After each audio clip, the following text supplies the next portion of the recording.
Hello, everyone. Welcome to Expansive Astrology Academy, Virgo season, week 4. This is our last lesson for Virgo season. I can't believe we're here. I'm really excited to be here. I hope you're feeling it too. I hope you're swimming through Virgo season, feeling in control, and empowered and like a boss. That's the goal. And we've been doing so much work on, being with what is, making the most of what is, establishing and perfecting and honoring what routine can bring to our lives. And really, hopefully, you're feeling like a boss over managing your life and where you are, and hopefully you're feeling like where you are is really aligned with where you want to go. Yeah. So with all of that, I felt like it was very important to have a discussion on perfectionism. Perfectionism, imposter syndrome, procrastination, fear of failure, all those sorts of things, because Virgo is so calculated and serious and careful, that can really bleed over to a very disempowered place. It can really bleed into or turn into unhealthy, unhelpful behavior. So we're going to chat about all of that. To start, the affirmation for this week is, I am always doing my best. I want you to tell that to yourself all week long. Remind yourself, I am always doing my best, for 2 reasons. I like affirmations like this because they kind of serve in 2 different ways. The first is, it's like a little pep talk. It's like a little reminder, like you're a cheerleader. Like you can say to yourself, I'm always doing my best. I'm always doing my best, to kind of ground you and remind you that you are always doing your best. This type of affirmation also serves as a reminder to always do your best, right? If you're saying that to yourself and it's not feeling totally accurate or true, or that you could be showing up a little better, it serves in that way too. So both like a reminder that you are always doing your best, even on your most lazy, disempowered, unhealthy, unhelpful days. Even on those days, you're doing the best you can. So let that affirmation be a reminder that you're always doing the best you can, and let it be a reminder to always do the best that you can. You know what I'm saying? Both. So perfectionism, imposter syndrome, fear of failure. There's a lot to unpack here. There's a big difference between striving to do our best and striving for perfection. And a lot of us get really caught up in striving for perfection. We don't feel like our best is good enough. There's a big difference between striving to do our best and striving for perfection. And the work of this week is to shift from striving for perfection into striving for healthy achievement and healthy, reasonable growth, right? This will naturally help us to feel more secure and confident in ourselves, helping us to ease up on any sort of imposter syndrome that might be hanging around you. The intention is for you to leave this week feeling much more secure and confident in who you are and what you're bringing to the table, and the ways that you are growing and improving. So we're going to talk about some signs of perfectionism, the ways that this can really manifest in our lives. We're going to talk about what imposter syndrome is and ways to overcome imposter syndrome, the different types of imposter syndrome sufferers. We're going to chat a little bit about fear of failure and procrastination and why we procrastinate things. Briefly, we're going to talk about some dialectical behavioral therapy skills or techniques and DBT skills.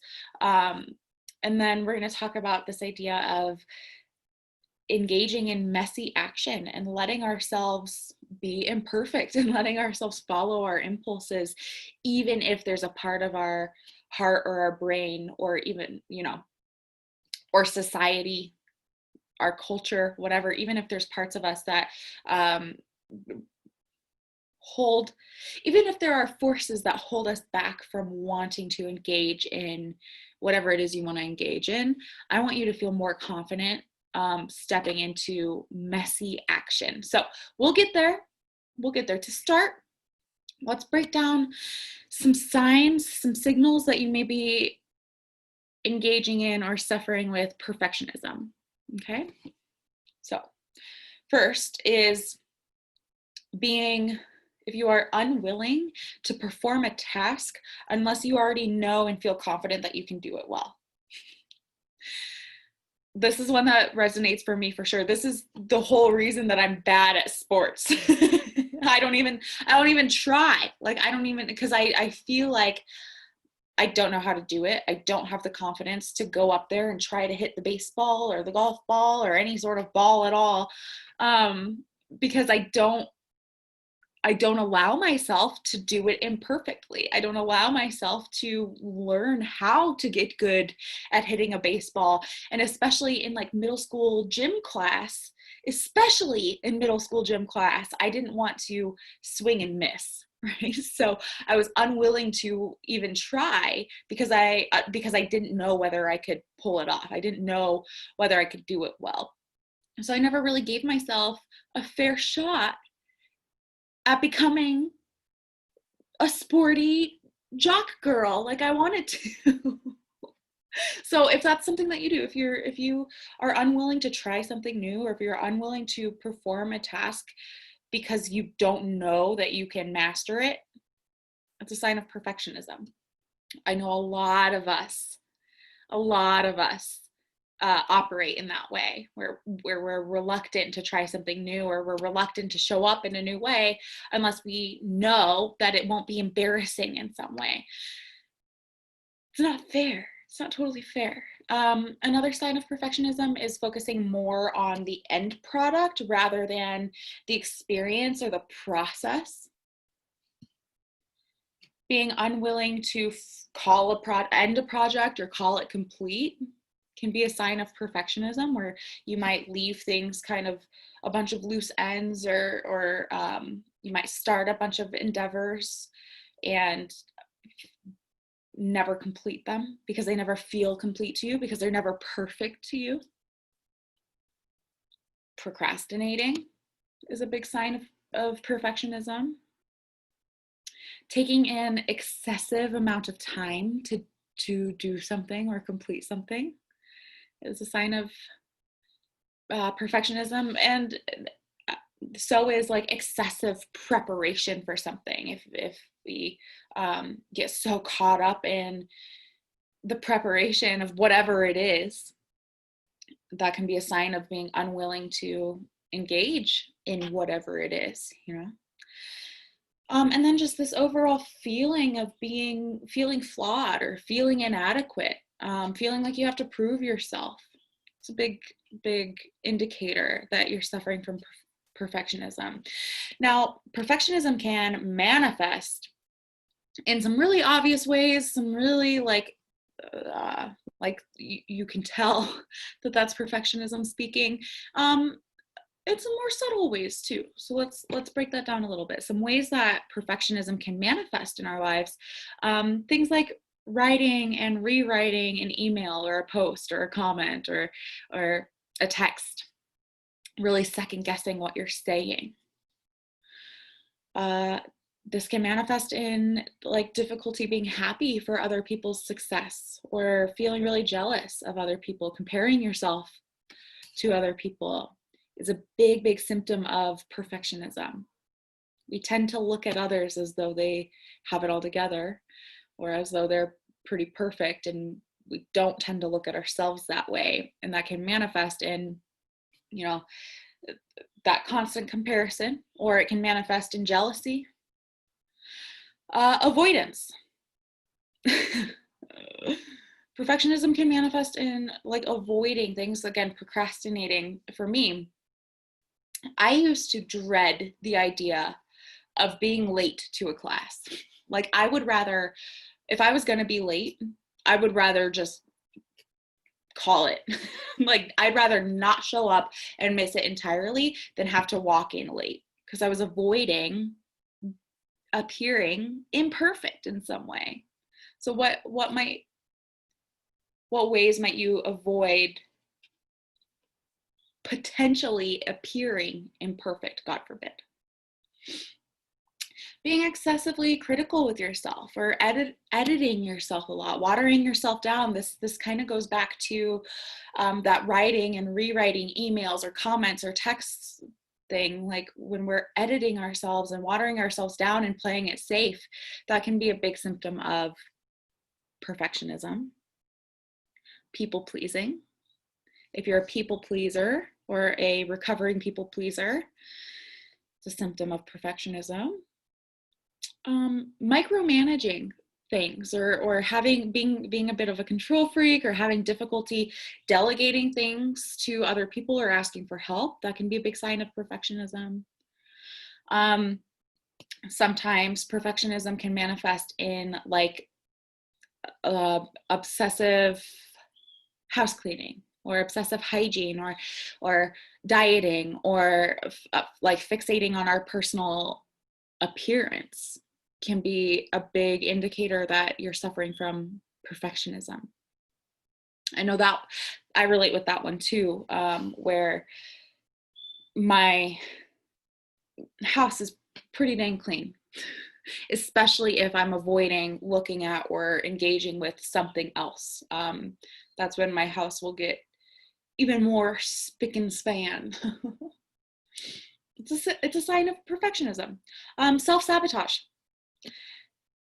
Any behavior that creates problems for yourself or interferes with your long-term goals is self-sabotage. And self-sabotage is caused by beliefs and patterns that lead you to underestimate your potential, or suppress or detach from emotions, or lashing out on others. That's all ways that we sabotage ourselves. And this is a total symptom of perfectionism.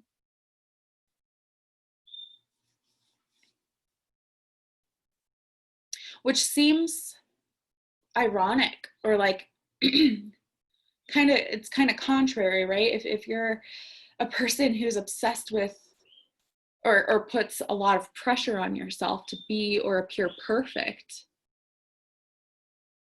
it's ironic that then we would sabotage ourselves. And we do that. So this will be in the PDF, but ask yourself, which of your behaviors are not aligned with your long-term goals? How might you be self-sabotaging, and is that related to some underlying belief that you need to be perfect?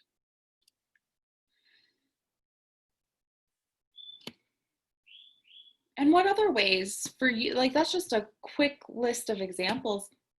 I wonder what other ways you see perfectionism interfering with your life, or manifesting in your life. What does that look like for you? So let's chat imposter syndrome a little bit. I don't think I was introduced to the phrase or the idea of imposter syndrome till I entered graduate school. I don't know how common it is. So imposter syndrome is originally defined as, quote, an individual experience of self-perceived phoniness, unquote. And that definition can be expanded as a psychological pattern in which an individual doubts their accomplishments or talents and has a persistent internalized fear of being exposed as a fraud. I'm going to say that one more time. So imposter syndrome is an experience of self-perceived phoniness. It's a psychological pattern in which an individual doubts their accomplishments or talents and has a persistent internalized fear of being exposed as a fraud. So we can see how imposter syndrome and perfectionism are closely related. Like they're not even cousins. They're siblings.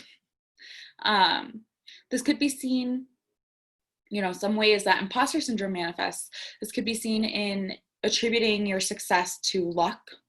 You just got lucky. We might look at our success as a result of tricking others or deceiving others. They just don't know the truth. Maybe you feel like you don't deserve what you have achieved. This can look like an inability or a resistance to acknowledging our accomplishments and all of the amazing things that we are and create and do in this lifetime. And studies show that more than 70% of adults will experience these feelings at some time in their life. So sit with that for a moment and consider how this comes up for you.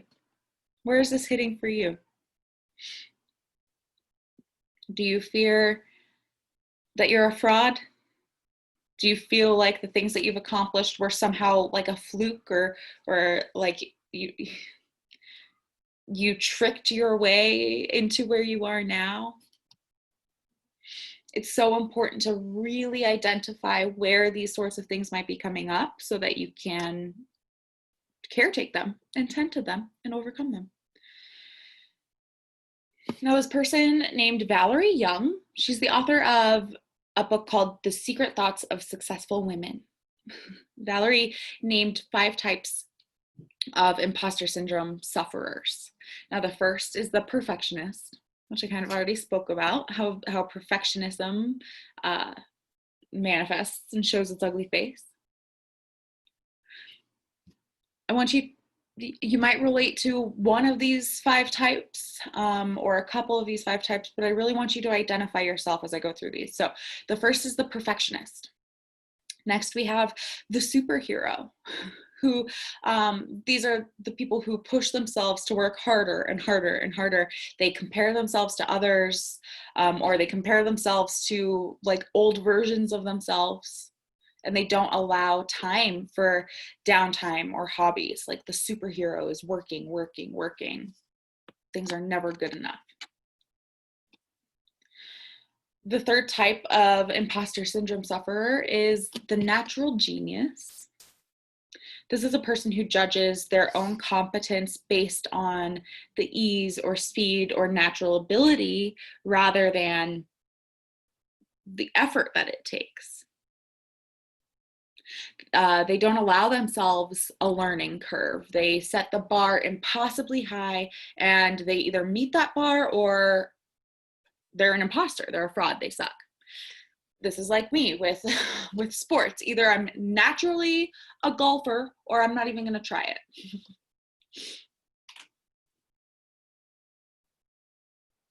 The fourth type of imposter syndrome sufferer is the soloist. This person refuses to ask for help out of fear of appearing incompetent.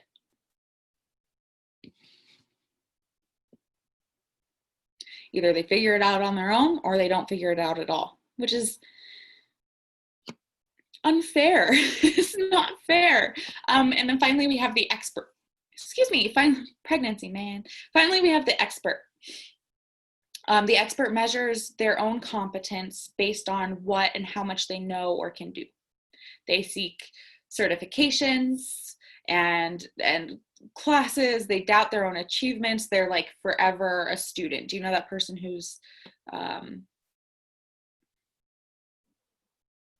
unwilling to I mean it's okay to always be learning, and it's great to always be a student, and that can be unhelpful or unhealthy when we don't allow ourselves to really honor what we know and what we do bring to the table already, right? There's a balance there. This person is constantly seeking knowledge and growth, or like I was saying, like constantly seeking knowledge and growth is one thing, and that can be really healthy and helpful and empowered. But using it as a form of procrastination or constantly convincing yourself that you don't know enough, that's a whole other thing, and that's a sign of maybe suffering from the expert. So where do you fall? The perfectionist, the superhero, the natural genius, the soloist, or the expert? A combination of a couple of those, or maybe all of them kind of resonate with you. Where do you fall in terms of imposter syndrome? How the heck do we overcome it? Let's chat about that. I have a little list of ways that we can slowly start to overcome perfectionism or imposter syndrome. Now, this requires consistently and constantly allowing yourself to prove to yourself all the ways that you are great already. So literally list, this is something that my business coach, Aislinn Walton, first introduced to me. And I was like, whoa, you want me to do what? She had me literally list all of the ways that I am qualified to do the things that I want to do. So all of the ways I've invested in myself, and I want you to do this. Write down all of it. All of the books you've read, the courses you've taken, the things that you've learned, the difficult experiences you've had, the ways that the therapy you've invested in, and the people that you've spoken to, all of the things that you have under your belt that make you qualified to be where you are. Because you are qualified to be where you are. You are.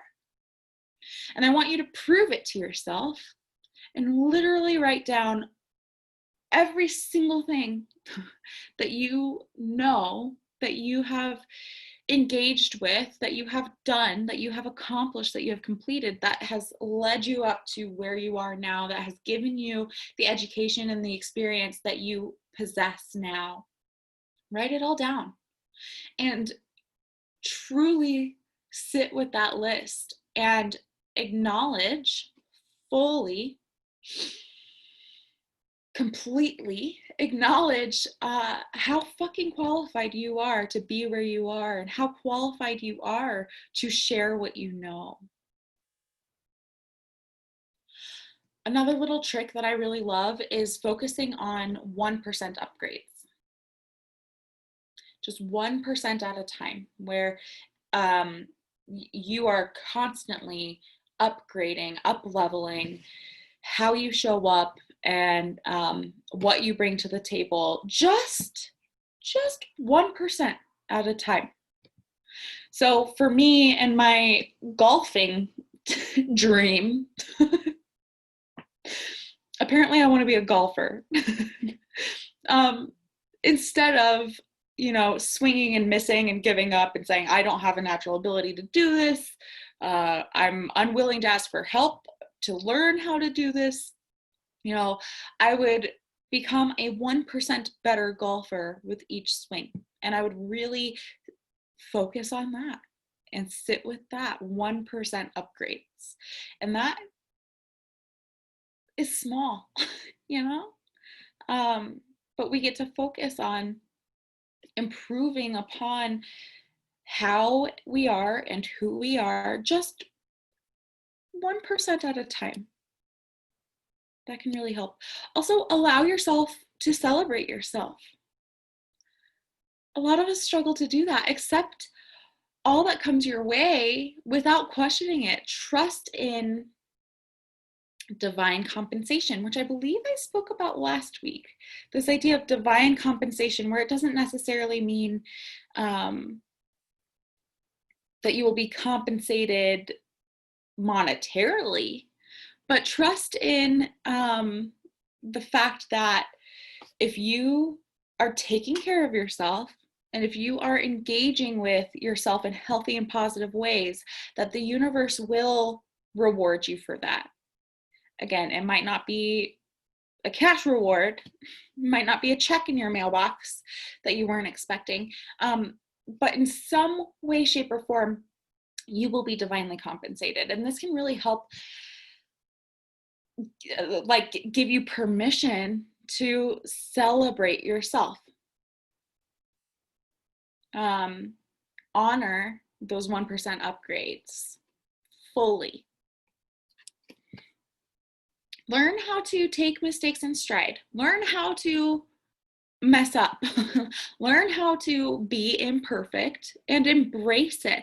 Mistakes are a natural part of the process, right? And they do not define your value or your worth or your ability. Making mistakes is a positive part of the process. Making mistakes is how we learn how to upgrade 1% at a time. Yes? So learn how to be with your mistakes, embrace your mistakes, maybe even flaunt your mistakes, like talk about your mistakes. Let them be what they are without them defining your value or your worth. And along that same vein, divorce yourself from the work that you do and how productive you are. Don't allow your worth and your value to be based on how productive you are. This also is related to something called internal locus of control, or like internal validation, where you know that you are valuable and you are capable and you are talented, no matter what it looks like outside. So if you make a big old mistake, you don't allow that to define your worth. I'm going to really hammer that in. Having an internal locus of control, or having a really solid ability to validate yourself just based on how you are, and not basing any of those feelings on what you produce and how good it looks.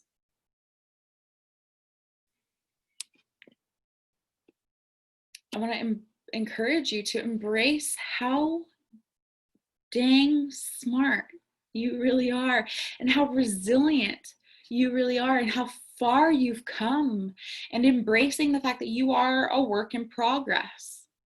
I want to really encourage you to celebrate those things about you. Believe those things about you, right? Embrace messy action, which we'll talk a little bit more about later. Messy action is like the antidote to procrastination, which we'll also talk about in just a moment. But embracing these things can over time help to like reduce our imposter syndrome, or our perfectionist tendencies. Ask for help, ask for feedback, ask for advice. And when you do, give yourself a little pep talk and remind yourself that asking for help, asking for feedback, asking for advice does not mean that you're an imposter or a fraud. It just means that you want to be even better than you are now.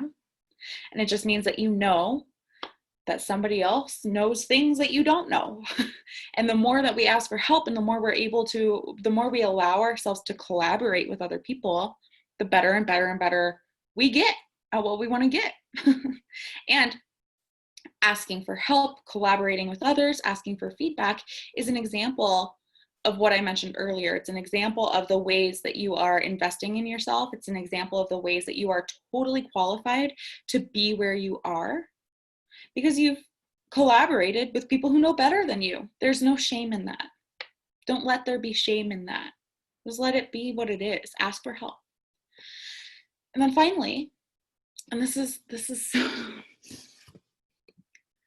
so hard for some, and I really just want to honor and acknowledge how hard this can be for some people. And this might be, if this is the only thing you take away from this whole lesson this week, I think I would be content with that. Learn how to accept and believe the compliments that you receive.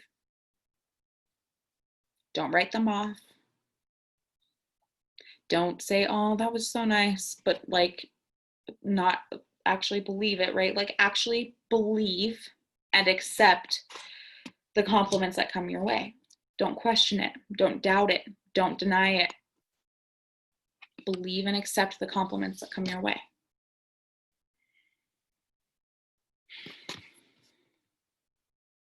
That's my quick list on overcoming imposter syndrome. And I want you to commit to one or two of those things or more, whatever resonates for you. But I really want you to radically, full force, commit to experimenting with a couple of those things, whether it's the compliment thing or the internal validation thing or the asking for help thing or the 1% upgrades thing. I want you to really experiment with this list this week and in the coming weeks, and cut yourself a bit of a break. Now, fear of failure can really cripple us and keep us from moving forward toward our dreams. We're afraid to fail. We don't want to fail something, right? So I want you also to define, if that's something that resonates for you, if you hold yourself back because you're afraid that you won't show up in the way that you want to, or you're afraid that you will fail at whatever it is you're holding yourself back from, explore that a little bit.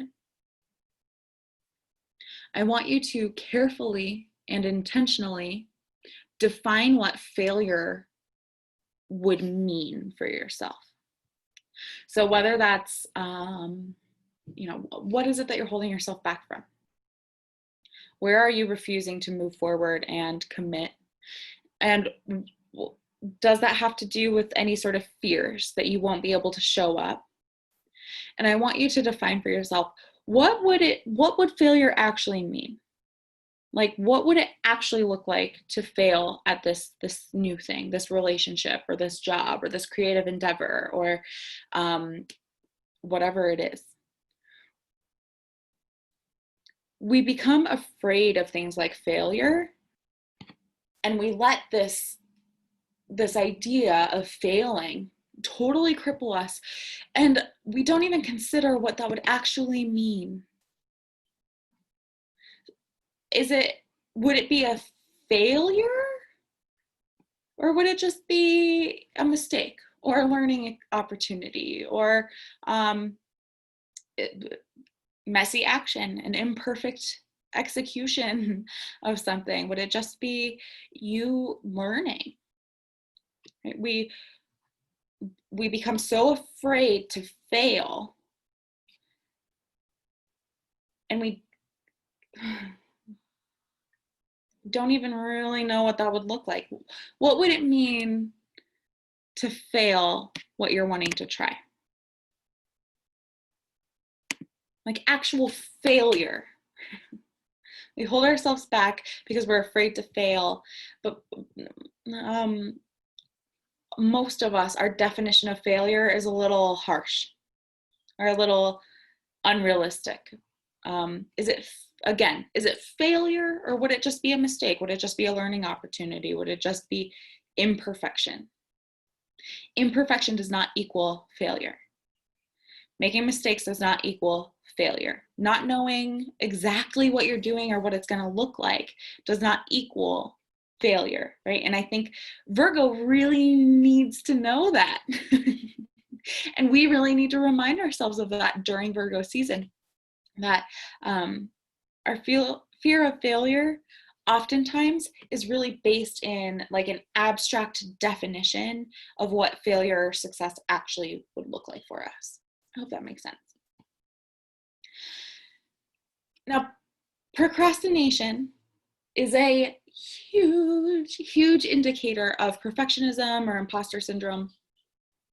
And I hear about it from clients all the time. People who are like, and myself included, I totally fall into this category sometimes where it's like, I know the things that I need to do. I know the things that I want to do. I know how to do this thing, but for some stinking reason, I'm always procrastinating the dang thing. Do you relate? I sure, I'm a procrastinator. I easily fall into procrastination. So let's talk about why we do this. Because it can be so frustrating when we catch ourselves procrastinating things, especially those things where it's like what I just described. I know what I need to do. I know what I want to do. I know that I can execute this, but for some reason I'm procrastinating making the calls. I'm procrastinating writing the emails. I'm procrastinating doing the dang thing. Why? Why do we do this? Ready? Are you ready for this? We only procrastinate the things that cause us anxiety or distress. Even the things that we know will bring us happiness in the end, we only procrastinate things that that cause anxiety or distress. So what have you been putting off? What are you afraid of? Where do you struggle to stand with the positivity that the thing will bring into your life? What makes you feel, even if it's a good thing, right? Where is like anxiety or distress coming in? Maybe do you feel ill-equipped to be that thing, or to hold that thing, or to have that thing that you're procrastinating? Why are you choosing to play it small?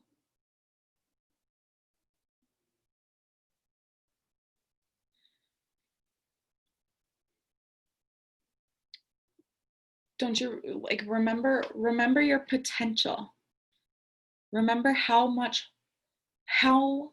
potential you have. It's an incredible, immeasurable amount of potential that each human being holds, right? And we only procrastinate the things that cause us anxiety or distress. So even if it's something dumb and simple, like making a phone call to pay a bill, or it can be something much bigger than that, like having a conversation with a parent or a partner, or what else might we procrastinate? Like we can procrastinate anything that you're putting off, the good, the bad, the ugly, the mundane, anything that you're putting off. Sit with that for a moment and like ask yourself, why is this must be causing me some sort of anxiety or distress? Is it that you feel ill-equipped to be that thing or to do that thing? Is it that you're neglecting your potential in some sort of way? Are you afraid to up level? Are you afraid of that 1% upgrade? What are you procrastinating and why? Where's the anxiety or distress coming from? And you can kind of pep talk your way out of that. Parent yourself out of that anxiety or distress. Remind yourself how damn capable and qualified you are, and do the dang thing. Do the dang thing. Are you imposing unnecessary demands on yourself? This has been a theme this whole Virgo season, this idea of balancing and navigating meeting your expectations and adjusting your expectations. Are you imposing unnecessary demands on yourself? Are you expecting perfection rather than improvement? That can cause anxiety and distress, which can cause procrastination, right? So this has definitely been a theme of Virgo season, of really evaluating what your expectations are. Do you need to kind of meet yourself? It sounds bad when I say like lower your expectations, but do you need to like meet yourself in a different place?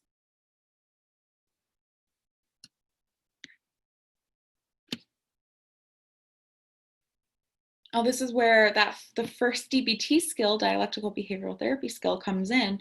It's one of my absolute favorite skills. I may have mentioned it earlier this season or in previous seasons, and it's gonna come up. Oh, actually, let me just speak this here and now. I was thinking that Virgo season was going to have a lot more DBT in it than it ended up having. And that's because DBT is a lot about balance and adjusting our perspective from a very black and white view into a more gray view, if you know what I mean. And that is very Libra energy. So a lot of what I thought was going to be Virgo and DBT is actually going to be Libra and DBT. So I hope you'll hang out in Expansive Astrology Academy and meet me in the next season, in Libra season. We'll talk a lot more about this. And it's relevant now as well. So having radical acceptance is just like what it sounds like. It's accepting where we are and what the process is and what is unfolding and what is happening, even if that, even and especially if it feels radical to do so. Accepting the things that we don't want to accept.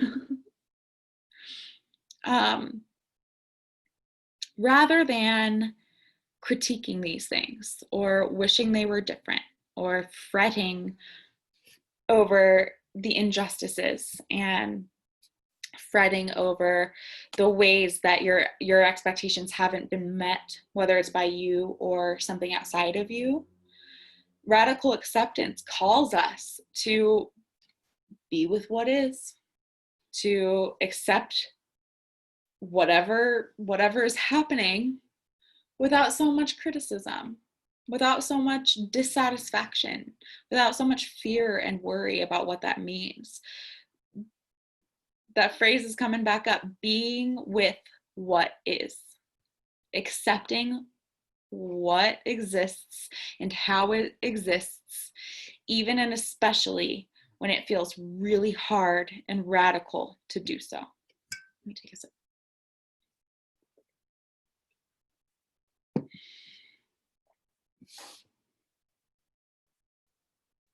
So we can talk about that more in like our live group coaching calls. If you have questions, we're going to talk about this a lot more in Libra season. And I want you to start embracing this idea of radical acceptance now, especially in terms of who you are and how you're showing up. Being a little less critical and a lot more accepting. Being a little less critical and a lot more excited for where you are, even if that means that things are imperfect right now, even if that means that you're not quite meeting the expectations that you have for yourself, even if that means that sometimes you feel like a fraud or an imposter. Accepting where you are, as things are right now, with a little less criticism. That way you can effectively move forward from there. We get really caught up in criticism and disappointment and fear. And I truly believe that radical acceptance is like the antithesis. Radical acceptance is the opposite of those things. Radical acceptance is the opposite of criticism and fear. Now, there's this woman named Mel Robbins who helps remind us of the importance of messy action. She did a TED Talk like almost a decade ago called How to Stop Screwing Yourself Over. If you have like 20 minutes, I highly recommend YouTubing it, search for it. She's very motivational and she shares a whole lot in this quick 20-minute TED Talk. And I've returned to this TED Talk over and over and over for several years, ever since I first saw it, because it's so motivational. And I want to share some sentiments with you here. She shares that the numbers were crunched by some scientists somewhere, right? I don't know exactly But the numbers were crunched, and the chances of each of you being born at the time you were born, to the parents you were born to, with the DNA structure that you have, the chances of you being how and who you are 1 in 400 trillion.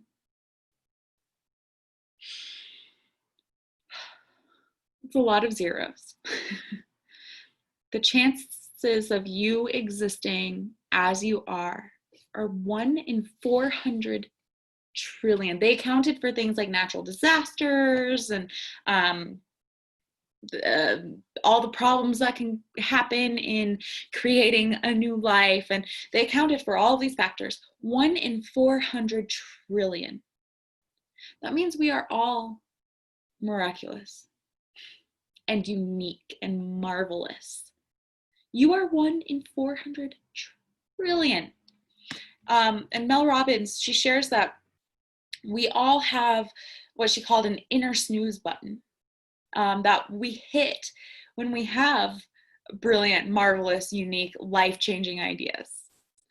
We are literally sleeping on our potential because we hit this internal snooze button and stop ourselves from expanding into that, from expanding into those things. We stop ourselves from, I think one of the examples she uses is if the band is playing and we have this thought that I should get up and dance to the band, we hit the snooze button in our brain and we're like, no, don't do that. That's weird. Or if we want to ask somebody a question, we hit the internal snooze button and sink into autopilot instead. Now, the force required to change the things that we're doing on autopilot, the force required to shift into truly honoring that marvelous, amazing, miraculous, unique brain and the ideas that you have all day, every day, the force required to get up and dance with the band or to get up and ask a person a question, the force required is called activation energy. The activation energy required to get off of our asses and out of autopilot and out of our norms and our ruts and into the behaviors that are going to change our lives. And the activation energy required is significant, and it isn't always easy to tap into. We have to force ourselves to engage in the behaviors that we know will change our lives. We have to force ourselves out of autopilot. And every single time we do anything that's out of our normal routine, our brains pull the emergency brake on that change and sink back into autopilot. And that's why we get stuck in life.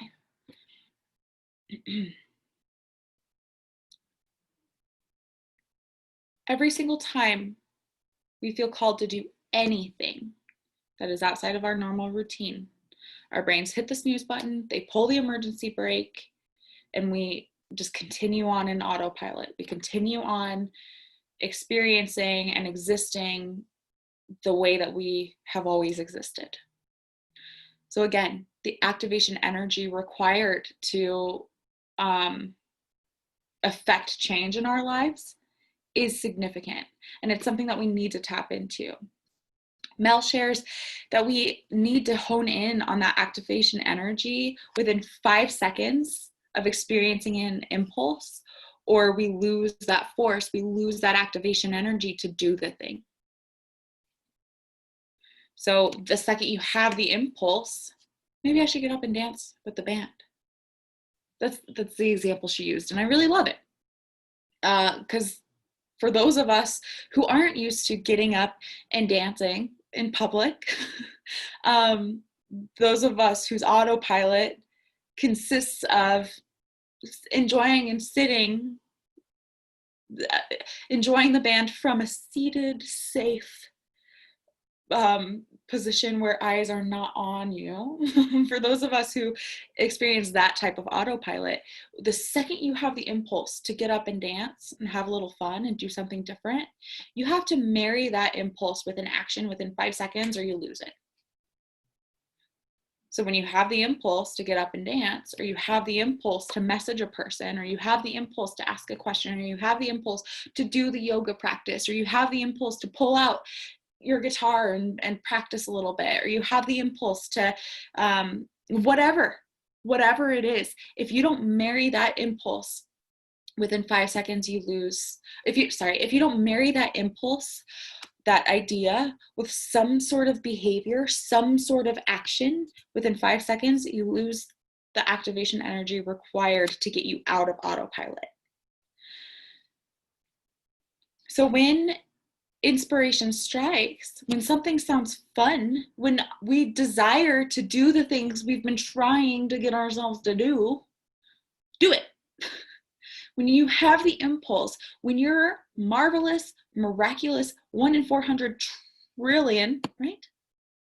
So amazing. Yeah, 1 in 400 trillion. When your brain has the inspiration or the impulse to engage in something like that, marry that impulse with an action within 5 seconds. Do it immediately. Whether that means standing up and starting to dance, or just adding it to your to-do list, or like whatever that means, marry the impulse with an action so that you don't just sink into autopilot. Because what is autopilot getting you? You've been sitting in autopilot, right? And what you want is to grow. And what you want is to meet more of your potential and step into yourself even more, right? That's why you're here in the first place, hearing my words in the first place, because I know that you have that desire to be more and to feel more aligned. Don't let those marvelous 1 in 400 trillion brain sparks die. Don't let yourself just be in autopilot. And that's what embracing messy action is all about. Allowing yourself, when you have an impulse,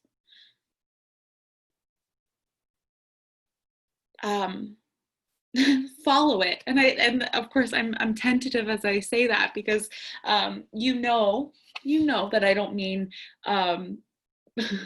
impulsively quit your job, sell your car, and move across the country. Be safe with yourself, be careful with yourself, but not so fucking overly cautious. Our brains have these impulses, these inspirations all day, every day. I'm sure you do. Every time you're like, I should go for a walk, and then you decide not to, and you play Animal Crossing instead, or scroll through Instagram instead. The second you think I should go for a walk, stand up, go for a walk. These impulses that you know will bring you further and closer to your desired state, follow those impulses. Don't let them die. Don't just sink into autopilot out of fear or out of habit, or out of fear of appearing imperfect, right? Follow those impulses. And that's another piece of your homework for this week. I want you to embrace messy action. What is it that you dream of? And what would it look like for you to just kind of start doing it? Kind of imperfectly and messily barreling through these goals that you have. What would that look like? Are you afraid of failure? What would it look like to fail? Remember, define failure for yourself.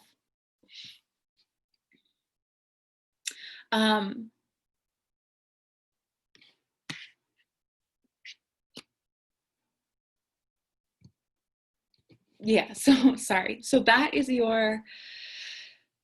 some of the big work of Virgo season, is overcoming perfectionism, fear of failure, allowing yourself to messily fuck up through life, and still feel empowered and powerful, and still feel capable of reaching your potential. And Virgo can help support us in doing that by all of the work from the last 3 weeks, marrying that work of being with what is, being very, very careful and intentional with ourselves and our time and our routines, and zooming in to the day-to-day, the here and now. And while doing that, not crippling ourselves with perfectionism.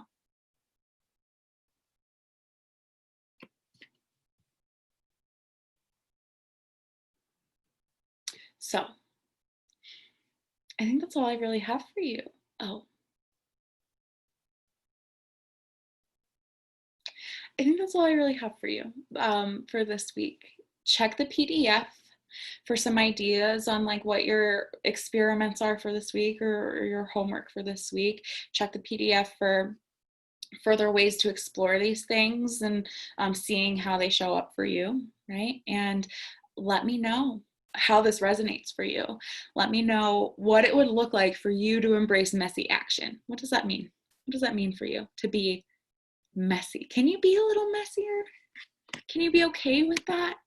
Now, this doesn't mean being impulsive or dangerous, right? Because we're marrying the idea of messy action with very careful, intentional Virgo energy, right? So don't let this be a call to say fuck it. But also kind of carefully fuck it. I really hope this resonates. I really hope this lands exactly where you need it to. I hope you've enjoyed the season with me. Hang out with me. I will see you soon with your Virgo season wrap up and how we can transition smoothly into Libra season. I really love the way Virgo helps to support what Libra is about to bring us. So hang out, keep your eyes peeled for that video lesson. And otherwise, I will see you next time. Thank you so much for being here. I so appreciate you. I hope to see you next time. Again, I really hope this resonates and helps inspire you to continue to grow into your potential. That's the intention, is to help you learn yourself so deeply and with such reverence and honor for who and how you are, that you can craft who you're becoming even more effectively, more intentionally, more excitedly. That's my hope for you. So, all right, I'm going to wrap it up. Take care of yourselves. Don't hesitate to reach out and let me know how I can support you in all of this. I love you so much. We'll talk soon. Bye.